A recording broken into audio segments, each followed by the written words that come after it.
Pro Football Hall of Famer and radio analyst for the Baltimore Ravens. Good to see you, Rod. Good seeing you. Good seeing you, Rich. Good seeing you. I always love seeing you, man. Right back at you. You're one of my favorites.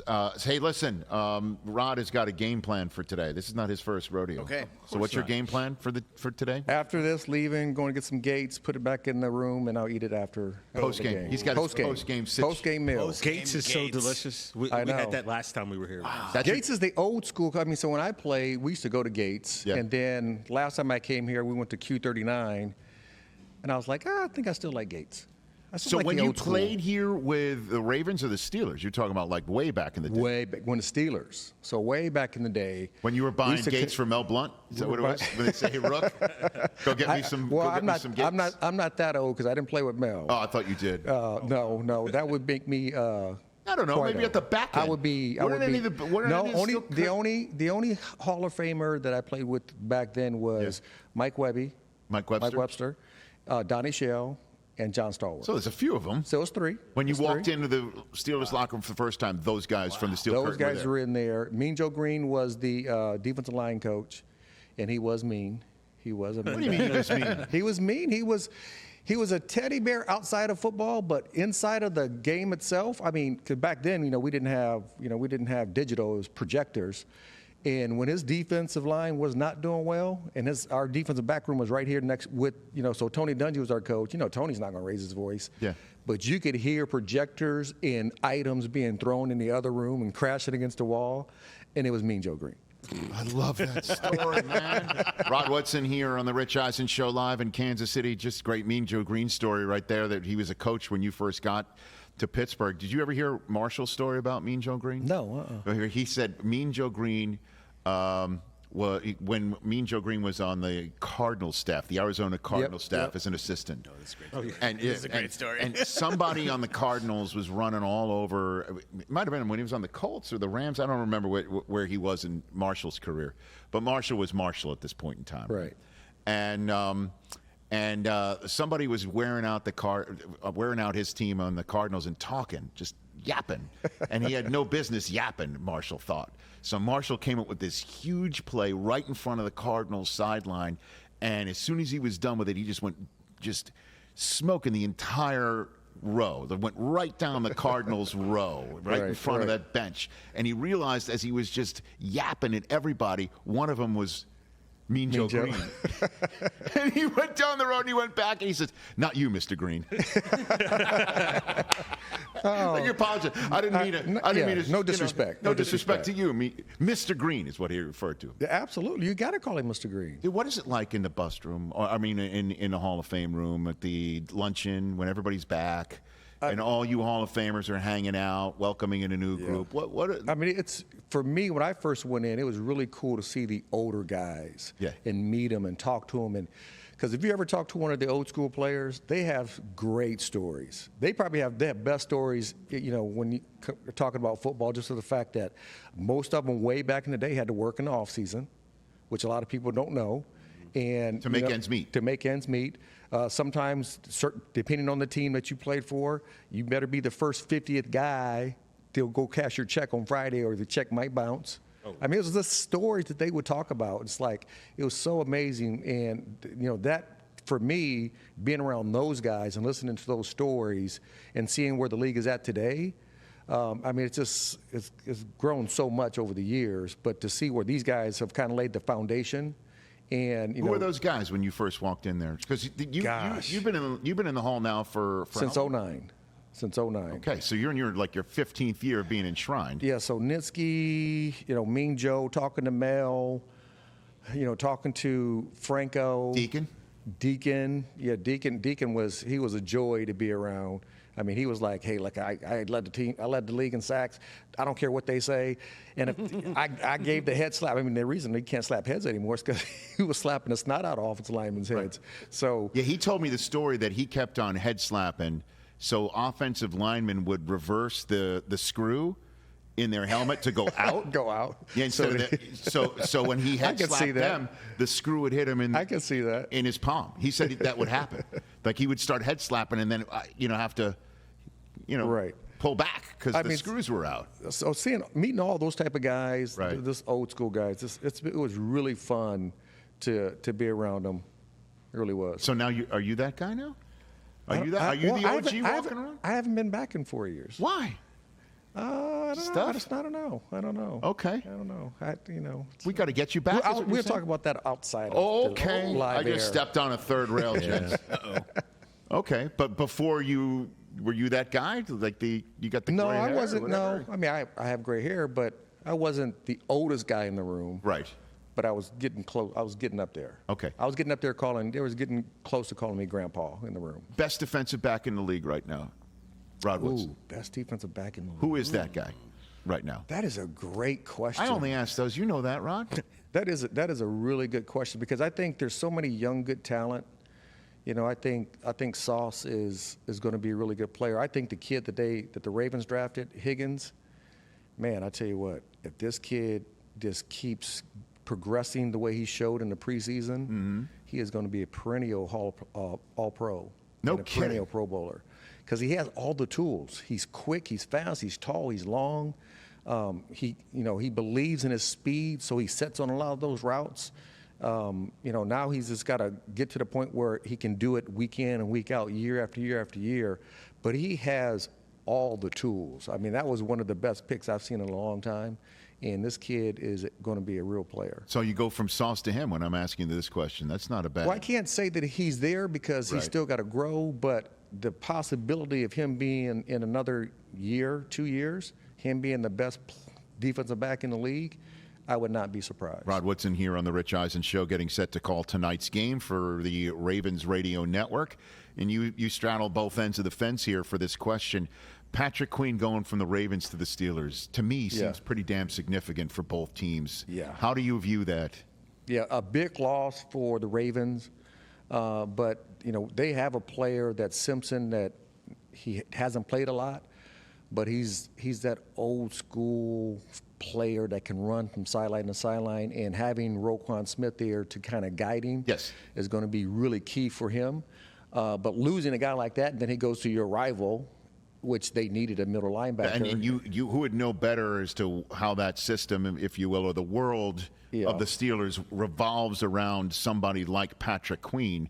I mean, how significant is that? How do you think that's going to it's a big pickup for the Steelers. I mean, obviously a devastating loss for the Ravens, but you can't pay everybody. Right. When your quarterbacks are making money, your offensive linemen are making money, defensive linemen are making, you don't have enough cap room to give everybody a big payday, so you got to pick and choose. And I think they knew they couldn't pay both Rowe and Patrick, but they knew Simpson was behind Patrick. And I really believe that they really believe in this kid, Simpson. Simpson, you're going to want, he can run. This kid can run. He has a military dad. His dad was in the Rangers. He's a yes, sir, no, sir, wants to work, wants to be out there.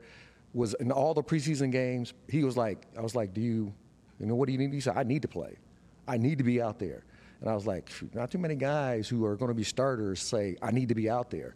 So he, for me, it's like seeing that. I think that growth can come with him, but it's still a big loss for him because growing pains as a starter in the league is you're going to do some good things or you're going to do some bad things out there. Derrick Henry, how is this going to look? Is it just like plug him in and he's going to get the 300 touches like usual? Think about what he did last year. He had 930 yards after contact.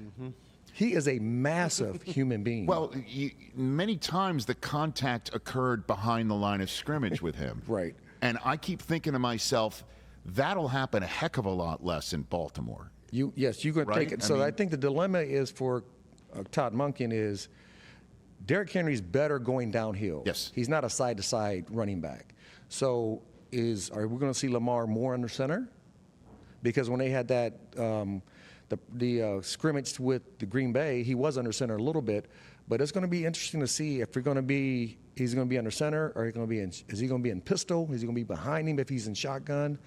He can run lateral if you do inside zones because you can cut off the backside. You just don't want, when he's going downhill, he's bigger, he's faster, he's quicker than you think he is. And if he gets his momentum, you're not stopping the guy. It's not one guy who's going to stop him. He's just too big. Right. So what do you think? Pistol sounds like a nice. It could be a good blend. Here, I think you'll see a blend of all of them. And then the other question is, are they going to be in 12 personnel, which is 2 tight ends, 2 receivers, and 1 back, comparable to 11 personnel, which is 3 receivers, 1 tight end, and 1 back? Well, when you got Likely, I mean, why wouldn't you do the 2? Well, I mean, you always try to figure out, do I put my best talent on the field? Who's my best 11 players? Wouldn't he be one of them? I would think so. But last year, they only played 11% of the time in 12 personnel, which is the 4th least in the league. So it'd be really good to see how Todd Monken in the second year unfolds, because Lamar is still growing as a quarterback.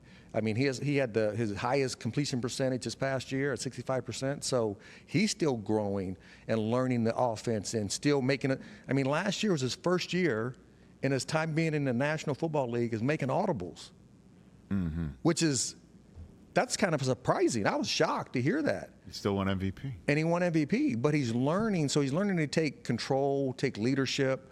When he sees the box and he doesn't like the number, if he sees a look he doesn't like it, he can check out of it.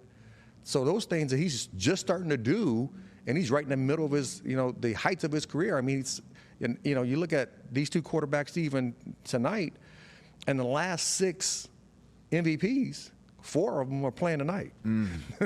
2 guys, so Patrick was won it twice, and Lamar's won it twice. Pretty sweet, man. So it's going to be interesting to see how these guys play out and see how this offense unfolds for the Ravens. What do you make of the 30-pound weight loss from him? I think Does he look faster to you? This is what he did. I think he bulked up last year. Yeah.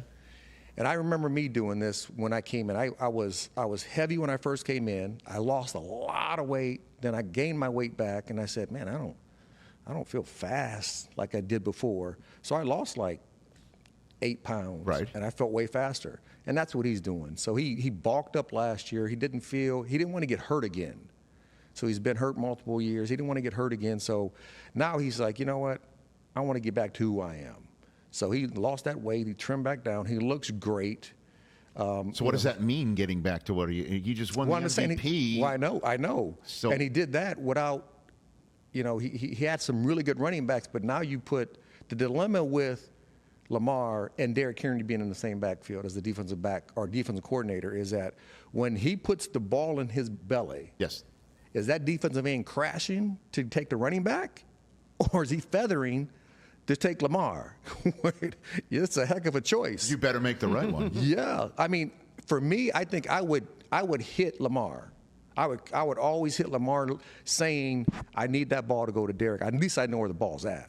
But when Lamar gets in space, I mean, he's more gifted than Christmas out there in space. He really is. So he makes a lot of these professional players look average in space, and that's what the dilemma is going to be. But it's going to be interesting to see how they work it out this year with this new offense and with Derrick Henry being in the running back room with Lamar. Rod Woodson here on the Rich Eisen Show. All right, you know how the Steelers operate, clearly, right? Going outside the building for an offensive coordinator. Yep. Check that box. That's a rarity, right? Certainly in the last few years. Yes, it is. Yeah. Right? What would you say? Todd Haley was the last one like that? I think Todd is the last one because just right. Yeah, because everything else in the building. Because Randy was already there. So right. Yeah, so it's been a while. Here comes Arthur Smith. I mean, if you had told me when Russ was dead cap cut by Denver that he would be the Steelers' Week 1 quarterback, and without a doubt, there's no question about it. There would be no. I know they would push back about there was no competition. That I have heard there are some who really like Fields in the building. They go with Russ. I would have told you you're out of your mind. Yeah. But here we are. So what do you think? How do you think it's going to work out for the Steelers, Ron? I like the choice because I believe the Steelers are built very similar to what Russ was playing in Seattle under Pete Carroll. Run first, heavy, play action pass. Yes. That's what they do. That's what the Steelers are. The Steelers are a hard-nosed defense, run-first offense, play-action pass. That's where he thrived. So I would hope that they remember that and knowing how he plays his best football. I don't think Russ is a pure drop-back passer. He needs a play-action pass. They need to move the pocket. They need to move his platform for him. If they can do that, I think he'll be fine because they need to have that running game part of it. Dropping back and being a West Coast offense, that's not what the Steelers are. It's hard to be a physical West Coast offense. So I think if they can get back to who they are, run first, play action pass, I think that plays right into what Russ does well. Rod Woodson here on the Rich Eisen Show. The three-peat chances, they feel real to me, though. They feel really real to me, Rod. This is what I get it, because again, and I said that how gifted that Lamar is outside the pocket. I mean, Patrick Mahomes is that gifted in the pocket. He is just as gifted as Christmas in the pocket. Mm-hmm. And you have Kelsey, but you have 4 rookie offensive linemen, 1 starting on the left side, 3 are backups. Guys are going to get hurt. You might have 3 rookies starting at one point sometime this year. Mm-hmm. That is really, it's so hard to repeat.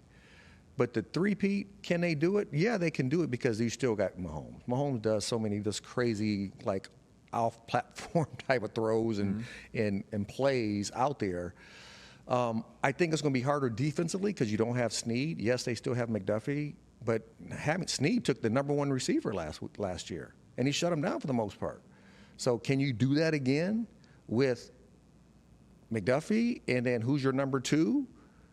You got to remember, I mean, that to me is going to be hard to repeat, and how good they were. Chris Jones was outstanding last year. He had 75 pressures by himself last year. Yeah, and his last one was the one that kind of saved the day, that got the Niners off the field inside the 10-yard line in overtime, and they went for they had to settle for 3, and we know the rest is history right there.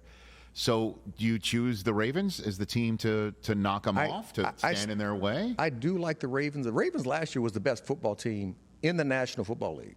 So what happened on that? What happened on that day, Rod? I mean, look, I do get paid by the Ravens, so I'm not going to disparage the Ravens. Let's get that straight. But they only ran the ball. Gates doesn't pay for itself. Yes, it does not. But I will say this: they only ran the ball 6 times with their running backs. They're the #1 rushing team in the league. Okay. Don't know. Agree. So I would just think, do what you do well. Game plan that. And I would believe they're going to be the #1 or 2 rushing offense again this year. Yes. In the league. So when you get to the postseason, do what you do well. Don't go out of your box. And I think they got out of the box. They just threw the ball, I think, overly too much.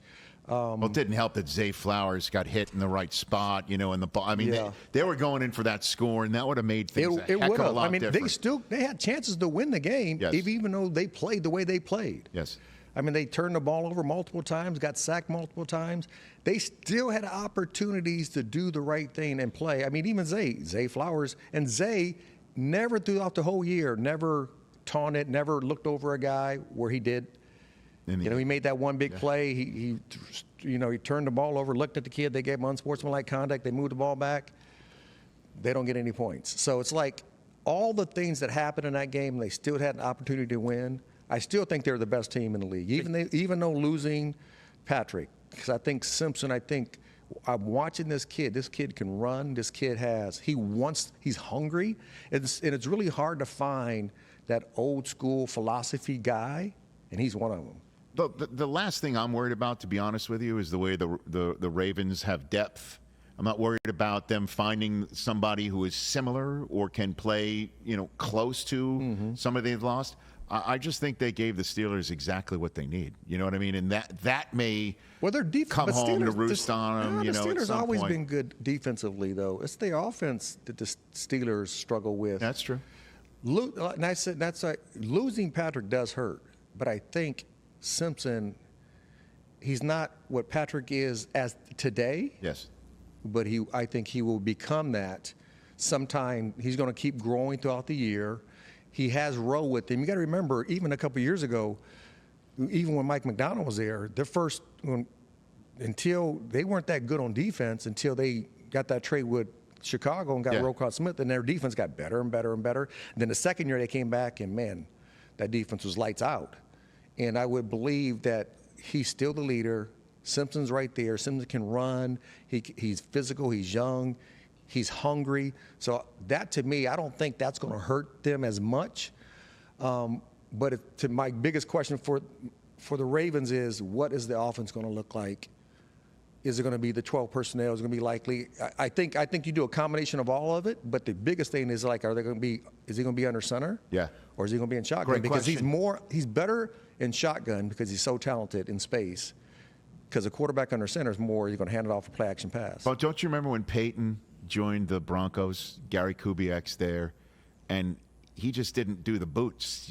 That's not Peyton's game, is put him on the move. Right. They put him in the pistol, and it kind of split the difference well for everybody, well enough. Yep. Right? And I'm just wondering, that could be a good blend. I kind of feel like that is this similar fix here, that you put Lamar in the pistol, and he still has the abilities to do what he does from distance, from the center, while you're giving Derrick Henry the head start that he's looking for. Because you want to give Derrick Henry the best possibility to do what he does well. Yes. Run downhill. Got to do it. And Eddie George is big. This dude. Oh, please. When he walked in front of me, when he first got there, I was like, how would I tackle him? I mean, I would have to cut him down. I would have to be a lumberjack. You got to go low because you hit him high, you're going to bounce off of him. Who was that guy when you were playing? Eddie was one of them. Nigerian Nightmare. Christian Okoye. Christian Okoye was massive. You had to hit him low. Who else? Were you? Hold on again. Was Earl Campbell still in the league when you were there? No, Rich. What do you think it is, Rich? That's really funny. Marcus Allen was. But no, in all seriousness, I'm really trying to think of tall, who else would it be. I don't know. You ever have to tackle Bus before he came to the Steelers? Yeah, Bus is not real tall though. I mean, Derrick Henry is 6'3"-ish. Dude. Right. It's just massive. Marcus Arms are Allen like is tall, but doesn't his have arms the are like weight. my leg. Yeah. That's how big he is. Yeah. So it's like, I'm looking at him, and I remember asking Nate Wiggins, I said, okay, when you first saw Derrick Henry, Yes.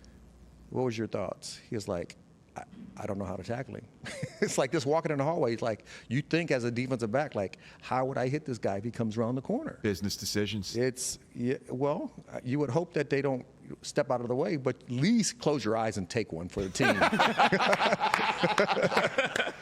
Rod Woodson with the technical and also spiritual analysis of how to tackle Derrick Henry. Rod Woodson spending the rest of the hour, just a few minutes left with the Pro Football Hall of Famer. We've gone over pretty much everything soup to nuts in the AFC. The best team in the NFC is? The 49ers. You still believe so? Yes. I mean, getting Trent back was key. So you got your Ayuk, you got Debo there. I mean, I still think they're the best football team. They got the best running back in the National Football League. I love the way the game was called on the offensive side of it. Defensively, you've got to see what type of defense they have this year, but I just think they're the best overall team in the NFC. You don't think the Eagles with their coordinator switch might have fixed the way that they collapsed despite Kelsey and Cox, two guys right in the middle of those trenches being gone, that Saquon can plus them up and that the new coordinators can help out? I love Saquon. I think he's up there, one of the best backs in the league. I got to see what they do on defense. I got to see how they unfold on offense. I know there's some type of rift, they say that's between the quarterback and the head coach. So is it there? Is it not there? I'd like to see, can they rebound? Defensively, they do have some players. That team didn't look like that team last year. I know they did at the beginning of the year, and then they just kind of fell off the cliff. But can they come back and play the whole way through? I still think, with that being said, I still think the 49ers are the best overall team in the NFC. What about the Lions, who came awful close? I like the Lions. I do. I like the Lions. I still believe, even though they kind of came through it and kind of surprised us and how good they were throughout the whole year, not just in spurts, I'm still a fan of what the 49ers put on the field consistently. And I'm keep saying that because a lot of people, are they on the Brock Purdy bandwagon or are they not? I think the kid is a little player. I think he's a player. When he's healthy, when he's playing, they play good football. Like I said, they got the best running back in the league. You got a good tight end. You got two good receivers. You got a solid offensive line. A little inconsistent, but a solid offensive line. Having Trent come back is going to be key. Defensively, they've been solid for years. So for me, there's no question marks. There's more question marks with Detroit, Philly, Atlanta, any other of the good teams, Tampa, any other good teams. Dallas went all in, though, Ron. Dallas always plays great in the regular season.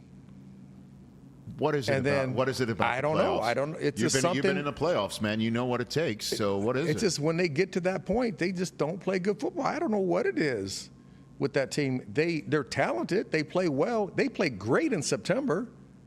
I mean, year in and year out. And then they just kind of start going downhill after that. So it's like, why? That's a culture thing. I don't think that's because it's been from any head coach who's been there. It's been the same look with the team. So you can't blame the coach all the time. It could be a culture thing in the building. I don't really know. I'm not in that building. They are talented. They do play well. It's just somewhere along the line, they fall off the cliff once they get into the playoffs. So you think the 49ers make it back to the Super Bowl? I think they have a great opportunity, yes. All right. And so then the AFC, you have? I think it's going to be the teams who I thought was going to be in it last year. I thought it was going to be the Baltimore Ravens and the 49ers. So you think the Ravens I'm going to stick with that. The 49ers and then the win Ravens. it all in New Orleans again, huh? That was the last. Right. Go back. We're running it back. Running it back. Instead of Flacco taking his bag and putting it on the desk of the owner and saying, fill up my bank account, it'll be Lamar going to the podium and winning It'll it be all. Lamar. I mean, And does that start tonight? I don't know if it has to start tonight because even last year, remember, Kansas City lost to Detroit. Well, it's just my coy way of asking for a prediction of what happens tonight. Do I believe that they can win tonight? Yes. They're going to be the one thing that the Ravens can't do. They can't get caught up in all the hype.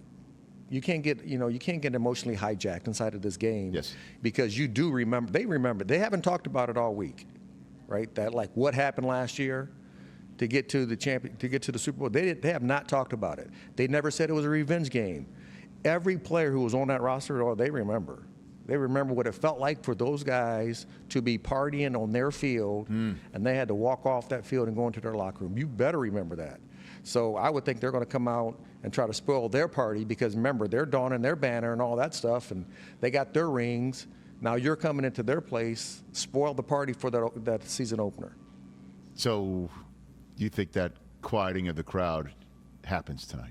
I do. I mean, I really believe Lamar has, when I'm watching him play, how he's grown, and then I learned that he really never has done a lot of audibles until the last year. Yep. So he's still growing as a quarterback. This guy is still growing. And so I think he'll have even a better year this year throwing the football. And having a better opportunity, have more space to even run it, because you have Derrick Henry, and you have to. When that guy is sitting in behind and on the field as a defensive coordinator, they have to know where Derrick Henry might go, and you have to game plan for that, and then that's going to give Lamar more space out there to do his magic. Can't wait for it. I'm all set. I'm all set. We've got one more hour to go here in day 2. Rod, you're the best. Thanks again. My pleasure. We're sending Rod off to lunch, everybody. Hour 3's for us. Coming up next. Still here on the Roku channel. You were saying something to Rod during the commercial break. We got about a minute and a half. Oh, yeah. Rod, just growing up, being a late teens, early 20s in Pittsburgh when you were there, it's just, you had such an aura about you in that city. When you'd walk into a spot, it would be like, murmurs through the crowd. Rod Woodson's here.